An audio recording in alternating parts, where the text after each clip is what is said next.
সবুজে ঘেরা একটি সুন্দর গ্রাম। গ্রামটা গরিব হলেও সবাই খুব সৎ ও শান্তিতে থাকে। এই গ্রামে থাকে একটি দয়ালু ছেলে, রিমন। সে গরিব, কিন্তু মনটা সোনার মতো। একদিন রিমন জঙ্গলের ভেতর দিয়ে হাঁটছে। হঠাৎ সে এক অদ্ভুত আলো দেখতে পায়। রিমন দেখে একটি সোনালী জাদু কলা গাছ। গাছটা হালকা আলো ছড়াচ্ছে। রিমন ভয়ে ভয়ে একটি কলা তোলে। কলাটা চকচক করছে। এই কলা শুধু ভালো কাজে ব্যবহার করা যাবে।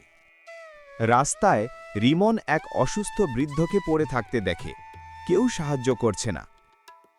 রিমন সেই বৃদ্ধকে জাদু কলা খাওয়ায়। মুহূর্তেই বৃদ্ধ সুস্থ হয়ে ওঠে। গ্রামের সবাই অবাক।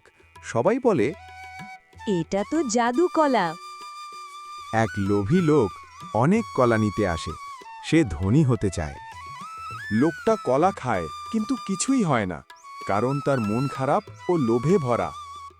রিমন জাদুকলা গরিব ও ক্ষুধার্ত শিশুদের দেয়। সব শিশু হাসতে শুরু করে। হঠাৎ জাদুকলা গাছ ধীরে ধীরে মিলিয়ে যায়। আকাশ থেকে কণ্ঠ শোনা যায়। ভালো কাজেই সত্যিকারের জাদু। লোভ নয়, দয়া আর ভালোবাসাই জীবনের আসল শক্তি। বন্ধুরা, এই জাদু কলার গল্প যদি ভালো লাগে তাহলে লাইক দাও, আর এমন সুন্দর কার্টুন গল্প পেতে আমাদের চ্যানেলটা এক্ষুনি সাবস্ক্রাইব করো।